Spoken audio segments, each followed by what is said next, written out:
يمكن احنا شفنا مؤشر الدولار الفتره اللي فاتت بدأ يرتفع امام سله العملات، يمكن امام اليورو بدأ يرتفع وامام الين بقى اقوى العملات. طبعا في البدايه بقى نروح لاستاذ احمد عرابي. طبعا استاذ احمد عرابي يمكن كل مره حتى بقى لنا فتره كبيره نبدا نخش في مداخلات اخبار اليورو مقابل الدولار. يمكن المره اللي فاتت لما جينا اتكلمنا لازم كل فتره نهتم بالبورصه العالميه. النهارده طبعا هنشوف اخبار البورصه العالميه معانا ايه. في البدايه ازيك يا صاحبي؟ الحمد لله تمام. طبعا عايزين بقى في البدايه يا فندم نعرف بقى ايه اخبار البورصه العالميه الفتره اللي فاتت. اتفضل يا صاحبي. اهم الاخبار في الفتره الحاليه طبعا هو ان الدولار الاسبوع اللي فات، مش هنقول الاسبوع اللي فات، في خلال الثمان اسابيع اللي فاتوا وصل لاعلى سلسله ارتفاعات اسبوعيه حصلت من 9 سنين. كان يوم الخميس وصل مؤشر الدولار ل 105 و13 من 100، وده يعتبر اعلى سعر في الست شهور اللي فاتوا. طبعا في المقابل بنلاقي برضو ان احنا عندنا منطقة اليورو فيها مشكلة، ان التضخم ثبت عند 5.3 رغم محاولة المركزي الأوروبي رفع الفايدة ل 13 مرة على التوالي، واللي جاية تعتبر ل 14. عندنا برضو مؤشر الإنتاج الألماني اللي هو بيعتبر أكبر اقتصاد موجود في منطقة اليورو، للأسف طلع أقل من المتوقع. طبعا كل اللي بنفكر فيه دلوقتي، هل المركزي الأوروبي في الاجتماع الجاي اللي هو ال 14 هل هيتم رفع الفايدة لمرة أخيرة أم هيتم تثبيته؟ تمام. يمكن احنا شفنا يمكن الفترة اللي فاتت منطقة اليورو حتى يمكن شهر 9 اللي فات السنة اللي فاتت 2022 اليورو وصل ل 95 سنت. كان رقم غريب بالنسبة لنا، بدأ يرتفع تاني. يمكن دلوقتي بدأ ينخفض تاني في نفس السيناريو بتاعه، في نفس الفترة الزمنية، يعني 25/9 اللي فات، يمكن خلال السنة اللي فاتت 25/9 اللي فات بالظبط احنا كنا وصلنا ل 95 سنت اللي هو يعتبر القاع التاريخي بتاع اليورو. تمام. باشمهندس اسلام، يمكن حضرتك بقى ليه بنجي لك مؤشرات؟ انا يمكن لما اجي اتكلم عن البورصه العالميه بحب اتكلم في الذهب وفي العملات، ولكن في المؤشرات بصراحه ما بحبش اتكلم في حاجه مش متخصص فيها. لكن الباشمهندس اسلام من الناس المتخصصين بالذات في مؤشرات البورصه العالميه. طبعا عايزين بقى يا باشمهندس نبذه صغيره بقى عن المؤشرات، اهم المؤشرات بتاعتنا ايه؟ والنهارده اتكلمنا عن ايه بقى بالذات؟ اتفضل يا باشمهندس. شكرا لك. احنا المره اللي فاتت تكلمنا عن مؤشر الداو جونز وخدنا فكره كويسه عنه. النهارده ان شاء الله تعالى هنتكلم عن بورصه ناسداك.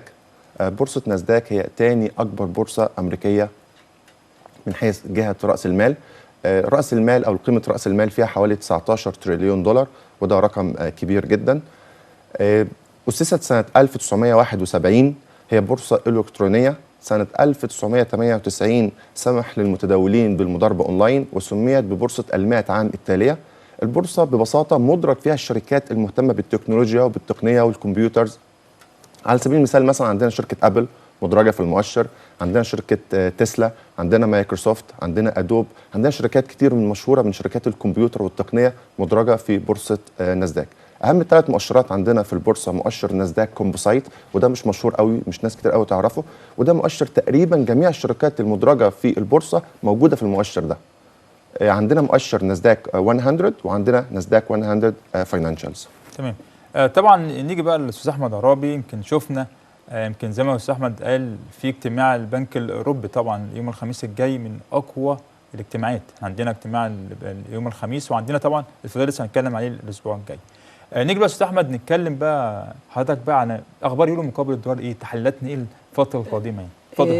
هو الحقيقه اليورو دولار الفتره اللي فاتت للثامن اسبوع على التوالي بيحقق خسائر بعد ما كنا وصلنا لدولار و12 سنت وكنا متوقعين انه يكسرها. فوجئنا للاسف طبعا مع ارتفاع الدولار مقابل كل العملات، فوجئنا طبعا ان اليورو ابتدى يتراجع وحاليا بيتحرك في قناه سعريه بين الدولار و9 سنت ودولار و6 سنت. دولار و6 سنت انا شايفها منطقه قويه جدا كدعم. لو لا قدر الله تم كسرها فاعتقد ان احنا هنشوف دولار و3 سنت. طبعا احنا بيفكرنا زي ما قلنا ان احنا في نفس الميعاد السنه اللي فاتت كنا وصلنا ل 95 سنت، كان قاع تاريخي.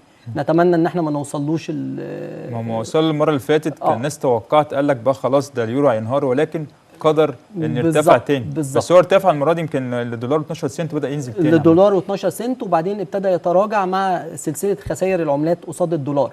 كويس، فوصلنا لنقطه دولار و6 سنت اللي قفلنا عليها. كويس، اللي هي كانت تعتبر اقل سعر يوم الخميس برضو. حاليا دي المفروض دعم قوي جدا بالنسبه له. تمام. باشمهندس اسلام، طبعا احنا بنتكلم بقى عن التحليل، يمكن استاذ احمد هنا اليورو مقابل الدولار، عايزين نمسك اقوى المؤشرات بقى التحليل بتاعها، محضرين ايه النهارده يا فندم؟ هنتكلم عن مؤشر ناسداك 100، وهو يسمى USA 100 تك، لان هو مؤشر 100 شركه امريكيه في مجال التقنيه، مجال مهتم بالكمبيوتر او التقنيه.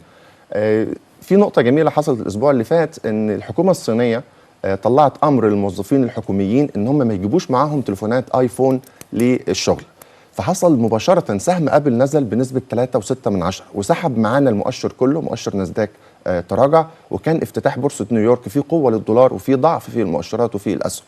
عندنا مؤشر ناسداك يتداول عند ال 15200، في قمه عندنا عند ال 16، وفي الدعم عند 14700. تمام. يمكن الحدث التاريخي في مصر، يمكن كمان في الاسبوع اللي فات انضم مصر مجموعه تكتل اقتصاد البريكس، وكلمه في بشكل يعني بشكل قوي جدا، وفي بعض البرامج بقت تتكلم عليه. الموضوع ده مهم جدا، ولكن بقى احنا صفنا برنامج بيتكلم او بيهتم عامه بالبورصه العالميه. يمكن برنامج الفوركس من اهم من البرامج الاساسي بتاعنا او البورصه العالميه. هل بقى نشهد عمله البريكس قريبا في البورصه العالميه؟ طبعا السؤال ده احنا يمكن استاذ احمد جاوبنا عليه. هل نتوقع استاذ احمد طبعا احنا انضمام مصر ده حاجه هدف، يعني حاجه تاريخيه بالنسبه لنا. هل ممكن نشهد انضمام بريكس زي منطقه اليورو والاتحاد الاوروبي؟ اتفضل سؤال. الحقيقه هو سؤال ممتاز جدا، لان الفتره دي من الحاجات الموضوعه على جدول اعمال اول اجتماع للبريكس الفتره الجايه هو طرح عمله البريكس. طبعا احنا هنا بنتكلم عن عمله مش هتكون قويه، هي قويه جدا. قويه جدا ليه؟ لان احنا عندنا من الدول المشاركه في مجموعه البريكس السعوديه اقتصاد قوي جدا واقتصاد واعد، الصين وهي تاني اقتصاد على مستوى العالم كويس، الامارات اقتصاد قوي جدا، مصر بموقعها اللوجستي وامكانياتها.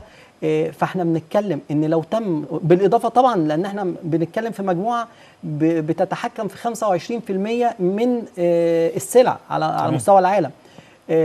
فانا شايف ان مقومات طرح عمله البريكس اقوى من مقومات اليورو وقت ما اتطرحت، لان انت بتتكلم في اقتصاديات ضخمه جدا كويس، وفي نفس الوقت السوق متعطش لاي حاجه توقف الدولار شويه، لان كل الدول اللي احنا بنتكلم عليها كدول متوسطه يعني بتحاول انها تطلع من تحت قبضه الدولار او الضغط الدولاري. بالنسبه لنا احنا في مصر هنا اعتقد ان ده هيخف الازمه الدولاريه جدا بالنسبه لنا، وفي نفس الوقت هيرفع قيمه العمله بانضمامه لمجموعه بهذا الحجم. ده اللي حصل استاذ احمد في منطقه اليورو. يمكن منطقه اليورو لما بدات في البورصه العالميه بدات تخش، كان السعر اليورو ساعتها كان منخفض لحد ما وصل لمستويات عاليه جدا، فعلا ابتدى سعر التكافؤ. لكن احنا في البرنامج بنقوله على امل، يمكن احنا على امل هل نشهد قريبا عمله البريكس في البورصه العالميه؟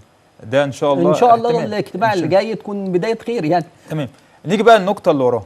طبعا العالم كله مستني خبر الفيدرالي. خبر الفيدرالي من اهم الاخبار عالميا على مستوى البنوك والبورصات وكل حاجه. يمكن في بنوك عربيه بتبدا تحدد سعر الفائده، او بنوك على المستوى او بنوك في كل الدول. ولكن كلمه السر ايه؟ هل هيثبت سعر الفائده ولا لا؟ يمكن يوم 20 الجاي، يمكن الاربعاء اللي بعد الجاي، خبر الفيدرالي الناس كلها مستنيه. لازم ناخد طبعا اراء الناس الخبراء في الموضوع ده. طبعا في البدايه نشوف بقى الباشمهندس اسلام. خبر الفيدرالي يا باشمهندس اسلام اخباره ايه بقى؟ توقعاتك ايه الفتره اللي جايه؟ اتفضل. هو الفيدرالي معانا الفايده عند مستوى 5 وربع ل 5.5%، الاسواق مسعره بنسبه 92% تثبيت الفايده. طب ايه السبب ان الاسواق سعرت تثبيت الفايده؟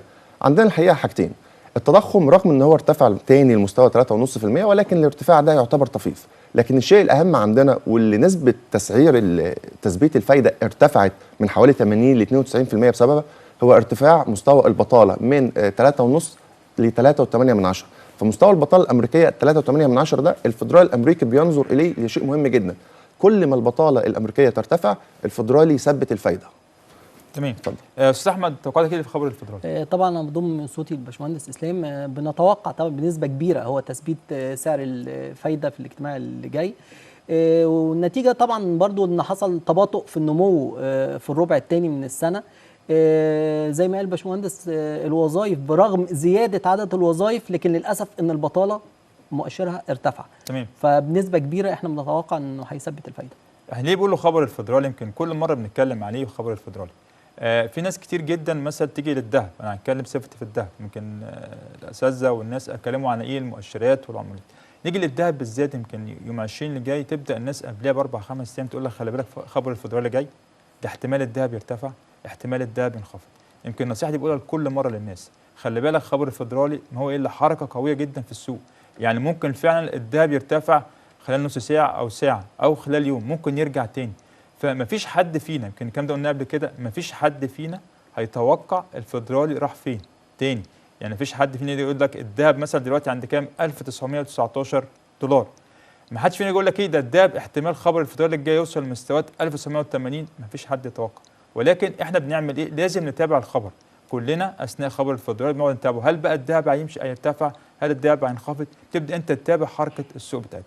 يمكن ده السؤال بتاع الفدرالي، لكل مره الناس بتبدا تقول ده الفدرالي ده ممكن يعلي ممكن الذهب، خلي بالك ممكن الفدرالي يعلي سعر الفايده، تيجي في البورصه يبدا الذهب ينخفض او يرتفع. طب بناء على الخفض ارتفع بناء على العرض والطلب في البورصه، يبقى احنا مش عايزين زي كل شهر هل الذهب هيرتفع وينخفض؟ لا احد يعلم غير الله طبعا. توقعاتنا ايه؟ احنا بنقول نقط معينه، زي ما قلت لحضراتكم الذهب مثلا عند 1930 لو طلع فوق هيرتفع، ممكن يوصل ل 1950 ممكن وهكذا يرتفع. ولكن هل في حد يقدر يتوقع مثلا الذهب راح فين؟ على وجه اليقين طبعا بلا شك ما نقدرش نتوقع، ولكن بتكون جايد لاينز تمام او تصورات. بس في نقطتين هنا مهمه جدا للفدرالي، الفدرالي بيستخدم رفع الفايده وبيستخدم سحب السيوله من الاسواق. فالفدرالي ممكن يحط يضرب فرامل على رفع الفايده ويثبت الفايده لمده 6 شهور او 8 شهور او سنه من الان، ولكن في نقطه مهمه جدا ان هو بيسحب 120 مليار دولار من الاسواق شهريا. فبالتالي مش مدي فرصه للذهب والاسهم ان هي ترتفع بشكل قوي، لان الفدرالي كل شهر بيسحب 120 مليار دولار وده مبلغ كبير جدا. فهو مازال بيعمل تجديد سياسه نقديه خفيه، يعني مثبت الفايده ولكن بيسحب سيوله من الاسواق. تمام. زي ما احنا قلنا، شوف مثلا المهندس اسلام، يعني دي وجهه نظري في موضوع خبر الفايده، ليه؟ ان كل الشهر نفس المشكله يا استاذ احمد، الناس يقول لك ايه ده الذهب هيطلع، واحنا في التداول بصفه عامه بنشوف ساعه خبر الفدرالي كويس، سواء الخبر ايجابي او الخبر سلبي، احنا بنشوف رد فعل عنيف، سواء صعود ويليه هبوط او هبوط ويليه صعود.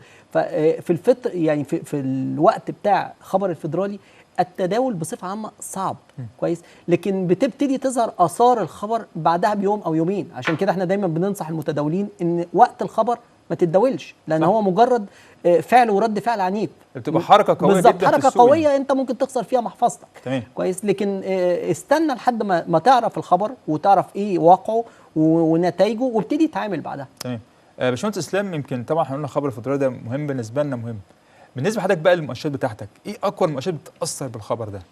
عندنا طبعا جميع مؤشرات البورصه بتتاثر بالخبر، عندنا مؤشر الداو جونز هيتاثر، عندنا مؤشر الاس بي اكس، عندنا مؤشر الناسداك. ولكن كلمات السر ايه اللي هتكون في المؤتمر مثلا، خصوصا مش رفع الفايده، احنا خلاص رفع الفايده متوقع التثبيت، ولكن مؤتمر جيروم باول لما يتكلم ايه النقط المهمه السكرت اللي المحللين بيبحثوا عنها؟ هل في رفع تاني ولا مفيش؟ لو جيروم باول اكد لنا ان مفيش رفع تاني للفايده، فدي هتكون رصاصه على الدولار، هينزل مؤشر الدولار وهترتفع الاسهم ويرتفع الذهب بشكل كبير، لان خلاص المحللين والمستثمرين هيسعروا ان احنا انهينا السياسه النقديه المتشدده، وهيبدا الى حد مرحله نيوترال، وبعدين يبدا في تسهيل وتخفيض الفايده بنسبه 1% العام القادم. فالنقطه دي هتكون مهمه جدا، هل احنا ده اخر رفع؟ تاني حاجه، لو اشار جيروم باول ان احنا هنبدا في تخفيض الفايده في وقت معين، فده برضه هيكون اشاره جيده جدا لانطلاق الذهب وانطلاق الاسهم. تمام. استاذ احمد، العملات بقى، انا عارف طبعا بالنسبه لك ايه الازواج المحبه ليك، وهل هيتاثر في خبر الفدرالي ولا لا؟ طبعا كل العملات. ايه اهم العملات بالنسبه لك؟ بالنسبه لي انا طبعا بحكم التعامل هو اليورو دولار طبعا اساسي، والاسترالي دولار دايما باكد عليه. بالنسبه للمتداولين انا شايفه ان هو زوج هادي جدا ونموذجي في حركته، يعني تقدر تتعامل معاه كمتداول مبتدئ، لا زوج ممتاز جدا. واليورو دولار طبعا ما برشحش طبعا باقي العملات لانها بتبقى عنيفه، مثلا زي الاسترليني او كده بيبقى عنيف جدا بالنسبه لشخص متداول. طبعا تاثرها بالفدرالي اساسي، احنا عندنا كل العملات تقريبا بتتاثر وبتتاثر بعنف كويس، لان كل العملات هي عملات مقابل الدولار، فاحنا حركه الدولار هي حركه اساسيه من محور اساسي في التعاملات. ايه المؤشر المفضل ليك يا باشمهندس؟ مؤشر ناسداك من المؤشرات المفضله جدا، مؤشر نمو قوي جدا. لما بيكون في مرحله نمو، خصوصا في مراحل تخفيض الفايده بنشوف في تسارع بشكل قوي، وخصوصا ان احنا داخلين على عالم التكنولوجيا والذكاء الصناعي وكل الامور دي، فدي الشركات اللي هتتاثر بشكل اكبر في الذكاء الصناعي، شركه مؤشر ناسداك وشركات التكنولوجيا. تمام. طبعا احنا يمكن كل واحد يمسك مؤشر معين، يمكن الباشمهندس قال لك المؤشرات، استاذ احمد قال العملات، ولكن انا بالنسبه للدهب بحاول اركز فيه اكبر قدر ممكن، بحاول اتابعه الفتره اللي فاتت. وزي ما احنا شفنا يمكن في خبر الفدرالي هتلاقي مثلا الدهب بيتحرك، المره اللي فاتت بيتحرك طلع 20 دولار بدا ينزل تاني، فخلي بالك تبقى حركه قويه جدا في السوق. يعني مثلا الخبر يبدا 9 تلاقي من 9 ل 9 ونص حركه قويه جدا. ولكن احنا بننصح الناس ليه؟ خلي بالك الناس اللي بتشتغل الاخبار او بتسمع الاخبار، لا انت تابع الخبر بعديه بساعه او تاني يوم، ان كل اللي بيطلع على الفيسبوك يقول لك ايه خلي بالكم في الخبر جاي هيثبت، يبقى اذا الدولار كل واحد بيطلع معلومات. ولكن اجمل حاجه في الدنيا تفتح الشارت بتاع الذهب او المؤشرات او العملات، تبدا تشوف العمله انت بتعمل ايه. يمكن احنا بننصح المشاهدين ايه، مالكش دعوه باي حاجه، انت قدامك بالظبط المؤشر. يعني احنا بنتكلم عن المؤشرات النهارده 9 مؤشرات، مين فينا عارف ده طالع؟ لا انت تفتح طبعا مواقع على النت زي ما انت عاوز، شوف بقى ايه الحركه اللي بتحصل. بتلاقي حركه قويه جدا في السوق، بعد ساعه ساعتين تبدا الحركه تقل في السوق. طبعا احنا كلامنا يا باشمهندس على المؤشرات وبشكل مختصر جدا. طيب هل انت متوقع الفتره الجايه ايه اقوى المؤشرات نموا وانتشارا بقى؟